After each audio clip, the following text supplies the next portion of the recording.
Hey guys, welcome back to my channel. My name is Sarah and today I'm going to share with you my October bullet journal spread. I'm going to start off by taking you through the previous month's spread as I always do. We're only about halfway through the month, but it is working great so far. I'm really liking the added space that the weeklies have been giving me, and I decided I'm not going to use any cardstock in this journal anymore, just because it seems to weigh down the pages and I didn't really like that. Going forward, I've decided I want to start pre-sketching some of my spreads, just because this journal was intended to be something I enjoy, and I'm getting a little frustrated realizing that I have been rushing my spreads for the sake of a video. I don't think that's fair to anyone.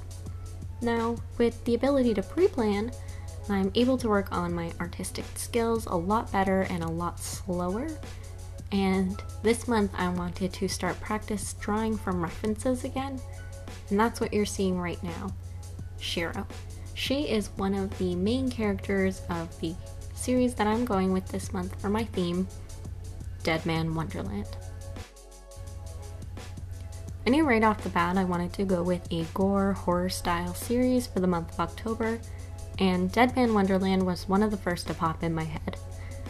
I did alternatively think about going with Tokyo Ghoul, as it gives you really good Halloween vibes, but it's not Halloween all October, at least not to me. The plot of Deadman Wonderland essentially follows along with Ganta, a 14-year-old student, before heading off on a class trip to Deadman's Wonderland, an amusement park themed prison where inmates perform gruesome and dangerous tasks for the entertainment of paying onlookers. Ganta's entire class happens to be massacred by a man in red. Ganta, being the only survivor, is promptly charged with these murders and sent to Deadman's Wonderland himself, and the story continues from there.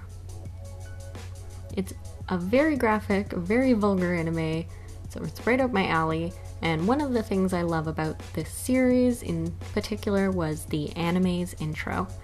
It's just really contrasting in reds and blacks and whites, and even if you don't watch the series, I definitely recommend you at least check the intro out. I've done Shiro's skin with a white watercolor, and I've done her hair in a really low quality white acrylic, and the red is also done with watercolors. As well as I've added a sparkly red nail polish to parts of her eyes so that they stand out a little bit more. And I finish it off by outlining her with my Faber-Castell Pitt pens, adding in a crudely drawn circle. That's going to be a consistent theme this month. A title, and she's finished. Pretty happy with this spread. I was worried about how it would look in color, but I dig it. Moving on to the next page, we have my calendar, quote, and month at a glance. If you're not familiar with a month at a glance, it is exactly what it's named. It is a quick glance at all the major tasks and events you have for that month. In the anime, when the tones aren't extremely muted and dark, they do use bright colors because it is an amusement park. And being that I love going to amusement parks at sunset, I figured I would do a watercolor gradient. Now, I used washi tape to protect my charts, but I definitely suggest you take your time and cover them properly, or you might mess it up like I did. Since one of the main themes of the series is fear, I went with the quote, "Don't be afraid." I've just always been prone to letting fear dictate how I live my life, and this is a good reminder for the month to live a little differently. The following pages are my monthly trackers. The trackers I use are the classic habit tracker, which is now smaller because I have become more consistent with some of my habits, and a spending tracker because forcing myself to write down what I buy is just one extra moment I have to think about what I'm purchasing. For these pages, I used a design based on some of the powers that the man in red has, as well as some of the other characters. And now I don't want any spoilers, so I can't really explain them much more than that. Just consider them a light reflective, slightly transparent hexagon.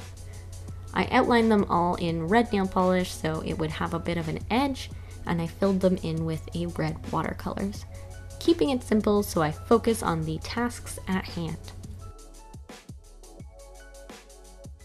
I'm sticking with my weekly spreads this month after great results from last month, and I wanted to go with a more unique layout to see how versatile I could be with them. I would have used something properly to outline these circles like I did when I first drew them, but I honestly couldn't for the life of me figure out what I used. So aside from my crooked circles, I've pre-sketched the Deadman Wonderland sign via reference and colored it in with watercolors. I colored my background in with my Faber-Castell small brush pen, but it looks pretty streaky, so I might go over with paint later on. And I just used my white pen to add all of the dates. After ensuring it is dry, I've started on week 2. Now I've kept it nice and clean for the most part. In the middle of this one, I have decided to draw a crystal. The crystal specifically gets shoved into Gonta's chest, Iron Man style, by the Red Man, and it's pretty key in future events. So I drew out the crystal, had it stemming out to look like it was embedded in the skin, and I filled it in with red watercolors. I lined the days in black and titled them using my white pen. Just an FYI guys, I do put all of my supplies in the description box below in case you're curious of any of the specifics. Week 3 might be one of my favorite spreads to date.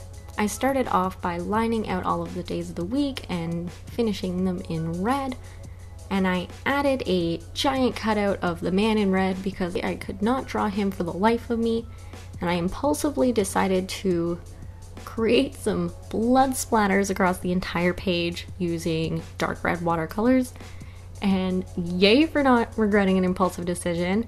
I could not be happier with how this turned out. I kind of wish I put blood splatters on more of the pages, but sometimes I overdo it, so we won't. Week 4 is another simpler spread. I started off this page quickly by sketching out a candy.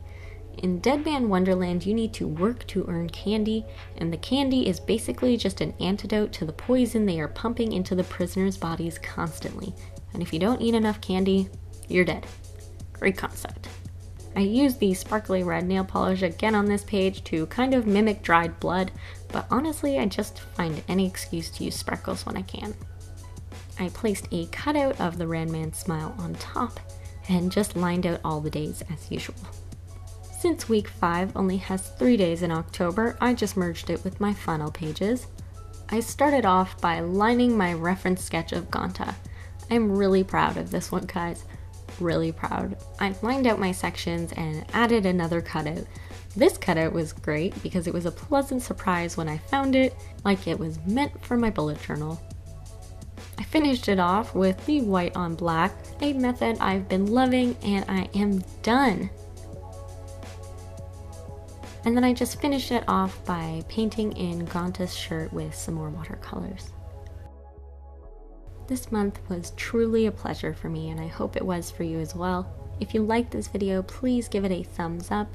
And I'd love to know in the comments below what you guys think, any ideas you have, anime recommendations. Honestly, just start a conversation. I love talking to you. If you want to see more videos like this one, just subscribe. And as always, stay hydrated.